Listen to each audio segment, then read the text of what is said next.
पुराने दिल्ली से दूर एक बस्ती में अफजल नामी किसान अपनी सादा मगर बावकार जिंदगी गुजार रहा था। सुबह की अजान के साथ ही वो बेदार होता, नमाज पढ़कर खेतों का रुख करता। मिट्टी की खुशबू उसके वजूद में एक नई तवानाई भर देती। सूरज की पहली किरणों में खेतों का सुनहरी मंजर, परिंदों की चहचहाहट, हवा के हल्के झोंके और जमीन की महक उसकी रूह को ताजगी बख्शती थी। सुबह सवेरे जागकर मेहनत करना उसकी जिंदगी का हिस्सा था और वो इसी में सुकून महसूस करता था। उसके हाथ सख्त मेहनत के आदी थे, मगर दिल सच्चाई और रहम दिली से भरपूर था। लोग उसकी ईमानदारी के मिसालें दिया करते थे। वो खुद भूखा रहकर भी दूसरों की मदद कर देता। बस्ती में किसी पर सख्त वक्त आता तो अफजल सबसे पहले पाता। दिन भर मजदूरी करना और शाम को थकन के बावजूद बच्चों के साथ हंसी खुशी वक्त गुजारना, यही उसकी दुनिया थी। बस्ती में अफजल अपने 2 बच्चों और एक बीवी के साथ हंसी खुशी जिंदगी गुजार रहा था। और कुछ महीने बाद रमजानुल मुबारक की बरकतें उसके दरवाजे पर आ पहुंचे। मगर इस साल रमजान की आमद के साथ ही एक बड़ी आजमाइश भी साथ आ गई। खेतों में गंदम की फसल सुनहरी हो चुकी थी, मगर काटने के लिए कोई मददगार नहीं था। मजदूर रखने के लिए उसके पास पैसे न थे और काम का बोझ तन्हा उसके कंधों पर आ पड़ा। शदीद गर्मी, रोजे की मशक्कत और दिन भर की मेहनत ने उसके जिस्म को नढाल कर दिया था, मगर हिम्मत हारना उसकी फितरत में नहीं था। वो हर दिन सहरी के बाद खेत में पहुंचता, पसीने में शराबूर होकर गंदम काटता और शाम को थके मांदे कदमों के साथ घर लौटता। ये आजमाइश उसके लिए कड़ी थी, मगर उसका ईमान उसे मुसलसल हौसला दे रहा था कि मेहनत कभी रायगा नहीं जाती। अफजल ने सारी जिंदगी ईमानदारी और मेहनत में गुजारी थी, मगर गुर्बत का साया उसका हमेशा से हमसफर था। हर रोज वो अल्लाह की बारगाह में सजदा रेज होता, रोजे रखता, नमाज कज़ा न करता और फिर भी जिंदगी की मुश्किलात उसके कदमों से लपटी रहते। एक दिन जब वो जुहर की नमाज के बाद खेत में पहुंचा तो दिल में एक खलिश सी पैदा हुई। बरसों की इबादत, सख्त मेहनत और सब्र के बाद भी वो फाकों से क्यों गुजर रहा है? क्या उसकी नेकियां और सजदों का कोई बदला नहीं है जो उसके सख्त वक्त में काम आ सके? ये ख्याल शैतानी था या महज उसका शिकवा? वो खुद भी फैसला न कर सका, मगर ये सवाल जैसे उसके दिल में घर कर गया था, बार बार उभरता, हर लम्हा उसे बेचैन करता। वो चाहकर भी उसे अपने जहन से निकाल नहीं पा रहा था। ये सवाल सिर्फ अफजल की नहीं, बल्कि हर इंसान के जहन में आता है कि मैं दिल लगाकर सख्त मेहनत करता हूं, इबादत करता हूं, फिर भी मुझे सुकून और राहत क्यों नहीं मिलती? अगर ये सवाल कभी आपके दिल में भी आया है तो इसका जवाब सुनकर आपके दिल को सुकून और इत्मीनान मिल जाएगा। शदीद गर्मी में रोजा रखकर काम करना अफजल के लिए आसान न था। भूख और प्यास शिद्दत इख्तियार कर चुकी थी, जिस्म नडाल हो रहा था और मजीद बर्दाश्त करना मुश्किल था। लिहाजा वो कुछ देर के लिए एक घने दरख्त के साए में जा बैठा और असर की नमाज अदा की ताकि जिस्म को सुकून मिले। नमाज के बाद अफजल ने दुआ के लिए हाथ उठाए तो दिल के शिकवे होंठों पर आ गए। आंखें नम हो गईं और दिल बे-इख्तियार बोल उठा, या अल्लाह, अगर मेरे अमाल वाकई तेरे नजदीक कबूल हैं तो मुझे उनका सिला दुनिया में दे दे। आखिरत की जजा तो बहुत दूर की बात है। मैं मजीद इबादत करके फिर से नेकियां कमा लूंगा।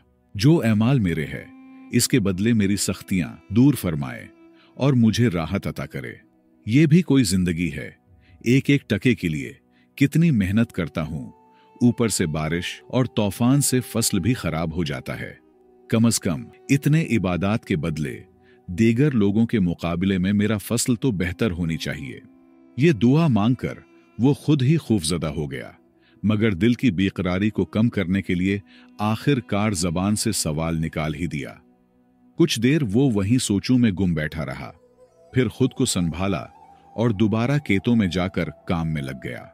दिन भर की मुशक्कत और रोजे की शिद्दत ने उसे बेहद नडाल कर दिया था, लेकिन जैसे ही वो घर पहुंचा, बीवी और बच्चों के साथ इफ्तारी की तो दिल को सुकून महसूस हुआ।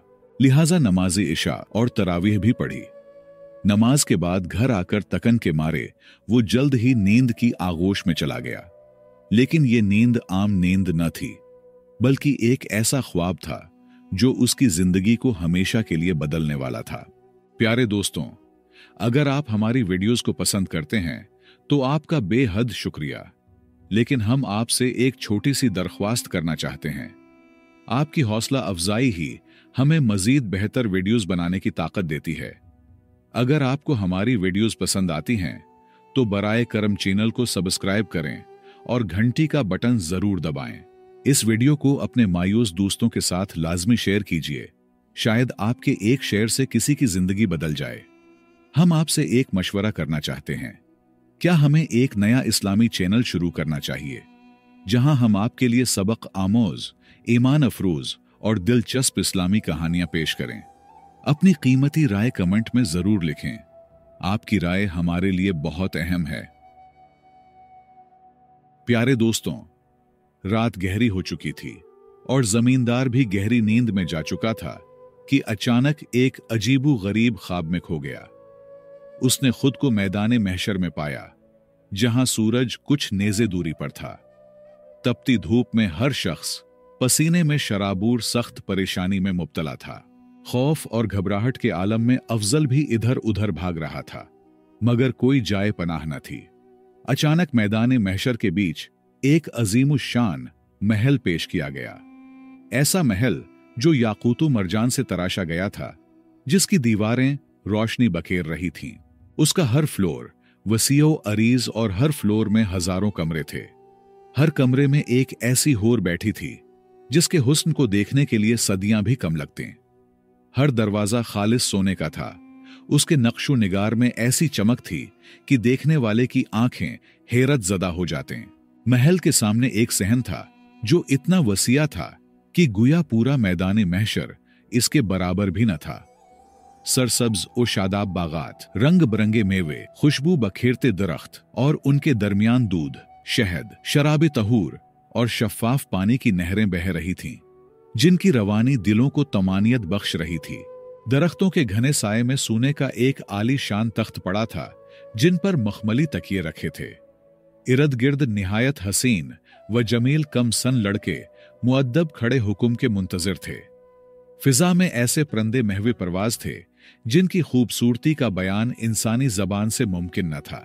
उसके दिल में बेइख्तियार ये सवाल उभरा कि आखिर ये महल किसका है? कौन ऐसा खुश नसीब है जिसके लिए अल्लाह ताला ने ये इनाम रखा है? अचानक एक फरिश्ते ने मुहेब नजरों से अफजल की तरफ देखा और कहा, तुम क्या कर रहे हो यहां? अफजल ने जवाब दिया, जी मैं इस महल की खूबसूरती देख रहा था। किसान ने फरिश्ते की तरफ देखते हुए सवाल किया, यह खूबसूरत और शानदार महल किसी नबी या वली का होगा, है ना? फरिश्ते ने नरमी से जवाब दिया, नहीं, उनके मकामात उससे कहीं बुलंद हैं। अफजल ने मजीद पूछा, तो फिर यह किसी बड़े आलिम का होगा? फरिश्ते ने मुस्कुराते हुए कहा, नहीं, ये उनका भी नहीं है। किसान ने बेकरारी से फरिश्ते की तरफ देखा और इल्तिजा भरी आवाज में कहा, तो फिर यह महल किस खुश नसीब का है? खुदा के लिए मुझे बताओ, मेरी उलझन दूर करो। फरिश्ते ने गहरी और मुहिब नजरें उस पर गाड़ दी और संजीदगी से कहा, यह एक ऐसे शख्स का था जिसका नाम अफजल था, जो दुनिया में एक ईमानदार किसान के तौर पर जाना जाता है। यह सुनकर अफजल की आंखें हैरत से फैल गईं। उसके होंठ खुश्क होने लगे, दिल बेइख्तियार जोर जोर से धड़कने लगा। वो घबरा कर बोला, लेकिन वो कौन है और क्या वो जिंदा है? फरिश्ते ने सर्द लहजे में जवाब दिया, मुझे नहीं मालूम। अल्लाह जानता है कि वो कौन है, लेकिन अफसोस उसने ये सब कुछ बेच दिया। ये सुनते ही अफजल के जिस्म में एक सनसनी सी दौड़ गई और वो शदीद लरजने लगा। उसकी आवाज कान पर रही थी जब वो बेइख्तियार बोला, यह कैसे मुमकिन है? कौन कम अक्ल होगा जो ऐसा महल बेच देगा? उसने ये महल क्यों बेचा? आखिर किस मकसद के लिए और कितने में? फरिश्ते ने कहा, वह एक निहायत ही कम अक्ल शख्स था। उसने सिर्फ दुनिया के चंद टुकड़ों के एवज, जो मालूम नहीं उसकी किस्मत में है भी कि नहीं, अल्लाह के दिए इस अबदी महल को ठुकरा दिया। फानी दुनिया के चंद लम्हों की ऐश वो आराम के लिए वो हमेशा हमेशा के लिए खसारे में चला गया। फिर फरिश्ते ने मानाखेज नजरों से अफजल की तरफ देखा और कहा, भाई साहब, आप ही बताओ, उस शख्स ने अच्छा किया है या बुरा? किसान पसीने में शराबूर था, उसके बदन पर लर्जा तारी था। वो कांपती आवाज में बोला, ये शख्स यकीनन निहायत कम अक्ल था, जिसने अबदी जिंदगी को चंद लम्हों की दुनिया के लिए ठुकरा दिया। उसने बहुत खसारे का सौदा किया है। ये कहते ही अफजल अचानक ख्वाब से बेदार हो गया। खौफ और निदामत से भरे दिल के साथ वो सीधा जमीन पर गिरा और सजदे में चला गया। आंखों से आंसू बह रहे थे, दिल से तड़पती हुई दुआएं निकल रही थीं। ए अल्लाह, जो रिज्क मेरे मुकद्दर में है, बस वही मुझे अता फरमा। मुझे किसी फानी दौलत की लालच न दे। मैं दुनिया की सख्तियां बर्दाश्त कर सकता हूं, मगर तेरे उन महल्लात का सौदा इस आरजी दुनिया के बदले कभी कबूल नहीं करूंगा। मैं नादान और कम अक्ल था, मेरे मालिक मुझे माफ कर दे। मैं दोबारा कभी शिकवा नहीं करूंगा। सारी रात आंसू बहाते अल्लाह के दरबार में गिड़गिड़ाते गुजरी। वो बार बार कहता, या अल्लाह, मुझे दुनिया में अपने अमाल का बदला नहीं चाहिए, बस मुझे माफ कर दे। लिहाजा फज्र के वक्त सहरी करके वो खामोशी से खेतों की तरफ निकल गया। दिन भर सख्त धूप में पसीना बहाता रहा, मिट्टी में हाथ रंगे, मगर दिल में बस एक ही दुआ थी, ए करीम ज़ात, मुझे कुछ नहीं चाहिए, बस तेरा रहम और मगफिरत चाहिए। शाम को जब वो तकन से चूर घर पहुंचा तो अफ्तारी के वक्त दस्तर खवान पर नजर पड़ी। हैरत के मारे उसकी आंखें फैल गईं।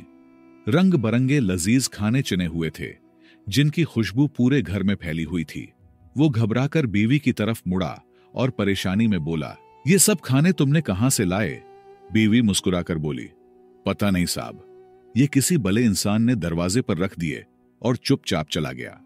किसान डरने लगा और सोचने लगा कि शायद ये अल्लाह की तरफ से मेरे आमाल का बदला है जो दुनिया में दिया जा रहा है। सख्त लहजे में अफजल ने कहा, ये सब उठाओ, ये हमारा नहीं है, जाओ साथ वाले गरीब को दे दो, मुझे नहीं चाहिए ये सब। बीवी हैरत में पड़ गई। वो खूब जानती थी कि अफजल हमेशा अच्छे खानों से खुश होता था, लेकिन आज उसका रवैया बिल्कुल बदला हुआ था। लेकिन बीवी भी समझदार थी, उसने मजीद कोई सवाल नहीं किया। खामोशी से खाने की प्लेटें उठाएं और पड़ोसी के घर दे आई। अफजल एक गहरा सांस लेकर चुपचाप बैठ गया। शायद उसके दिल को आज हकीकी सुकून मिल रहा था। लिहाजा अफजल ने सिर्फ एक खजूर और पानी से अफ्तारी की। उसका दिल अजीब कैफियत में था, गहरे ख्यालात में गुम, ख्वाब की हकीकत को समझने की कोशिश कर रहा था। नमाज और तरावीह के बाद उसने कुछ देर कुरान की तिलावत की, फिर तकन से नडाल होकर सो गया। लेकिन रात के सन्नाटे में एक और ख्वाब उसके मुंतजिर था, ऐसा ख्वाब जो उसके दिल को तसल्ली देने आया था। गहरी रात में फिर से ख्वाब देखने लगा, वही मैदान महशर और वही शानदार बंगला, मगर इस बार कुछ मुख्तलिफ था। बंगले के आसपास दरख्त पहले से कहीं ज्यादा घने और शादाब थे। इन पर लगे फलों की खुशबू दिल को राहत बख्श रही थी और उनकी हरियाली आंखों को सुकून दे रही थी। अफजल ने हैरान होकर फिर से फरिश्ते से पूछा, क्या यह बंगला मुझे मिल सकता है? फरिश्ते ने कहा, नहीं। फिर अफजल ने हैरानगी से कहा, क्यों, मेरे साथ भी तो बहुत सी नेकियां हैं। फरिश्ते ने मुस्कुराकर जवाब दिया, ये एक किसान अफजल का है जिसने ये पहले बेच दिया था, लेकिन वो होशियार था, उसने दोबारा खरीद लिया। अफजल की आंखों में चमक आ गई। वो खुशी से बोला, मगर ये दरख्त पहले से ज्यादा हैं, ये क्यों? फरिश्ते ने शफकत भरी आवाज में कहा, ये इसलिए कि कल रात अफजल ने वो खाना एक गरीब के भूखे बच्चों को दे दिया जो किसी ने उसके दरवाजे पर रखा था। उसने अपना हक दूसरों के लिए कुर्बान कर दिया और ये उनका बदला और सिला है। अल्लाह जानता है अफजल कौन है, लेकिन बहुत खुश नसीब और होशियार है जिसने कीमती सौदा को जाना और जल्दी अपनाया। किसान का दिल बेइंतहा खुशी से भर गया, ऐसा सुकून जो उसने पहले कभी महसूस न किया था। वो फौरन बिस्तर से उठा, सजदे में गिर गया और आंसू बहाते हुए बोला, ए अल्लाह, वाकई तो सब कुछ देख रहा है, तो कितना करीम है कि हमारी छोटी छोटी नेकियों का भी बड़ा बदला देता है। बेशक तू ही सबसे बड़ा मेहरबान है। लिहाजा अफजल ने इस ख्वाब के बाद अपनी जिंदगी का नजरिया बदल लिया। वो कभी भी अल्लाह से अपनी किस्मत पर शिकवा न करता, बल्कि दूसरों को भी समझाता कि जो कुछ मिले उसी पर सब्र करो। अगर कोई दुआ का फौरी बदला दुनिया में न मिले तो मायूस ना हो, क्योंकि असल बदला आखिरत में मिलेगा, जो बहुत बड़ा है। वो अक्सर लोगों से कहता, दुआ और इबादत का बदला दुनिया में मांगने की जिद न करो, वरना पछताते रहोगे। मगर लोग उसे पागल कहते, लेकिन वो असल हकीकत से वाकिफ था। तो प्यारे दोस्तों, यही शिकवा हर इंसान के दिल में पैदा होता है और ये सवालात बिल्कुल फितरी हैं। लेकिन अगर इंसान आखिरत के इन्हामात पर नजर डाले तो दुनिया की वक्ती तकलीफें कुछ भी नहीं लगती। ये कैसे हो सकता है कि कोई इंसान इबादत करे, मेहनत करे, मगर उसे न दुनिया में इसका बदला मिले और न आखिरत में? ऐसा होना इंसाफ के खिलाफ है और अल्लाह सबसे बड़ा मुंसिफ है। लिहाजा दुनिया में किसी का कम रिस्क लिखा है और किसी का ज्यादा, लेकिन आखिरत में हर एक अमल का पूरा पूरा अजर जरूर मिलेगा। अगर कोई शख्स महज अल्लाह की रजा के लिए एक खजूर भी किसी जरूरतमंद को दे तो अल्लाह उसे 10 गुना बढ़ाकर अता फरमाता है और रमजान के बाबरकत महीने में यह अजर 70 गुना तक बढ़कर मिलता है। बस नेकियों को जमा करो और बदले की फिक्र छोड़ दो, क्योंकि तुम एक ऐसे रब के आगे झुक रहे हो जो महज एक सच्चे कलमे पर किसी काफिर के सारे गुनाह मुआफ फरमा देता है। वो करीम जात है, इसके खजानों में कोई कमी नहीं। मुझे उम्मीद है आपने इस कहानी से एक गहरा सबक हासिल किया होगा। अगर आप मजीद ऐसी ही सबक आमूज और इखलाकी कहानियां सुनना चाहते हैं तो हमारे YouTube चैनल पुराने किस्से को सब्सक्राइब करें, वीडियो को लाइक और शेयर करें और अपनी कीमती राय कमेंट्स में जरूर दें। आपके ताउन का शुक्रिया।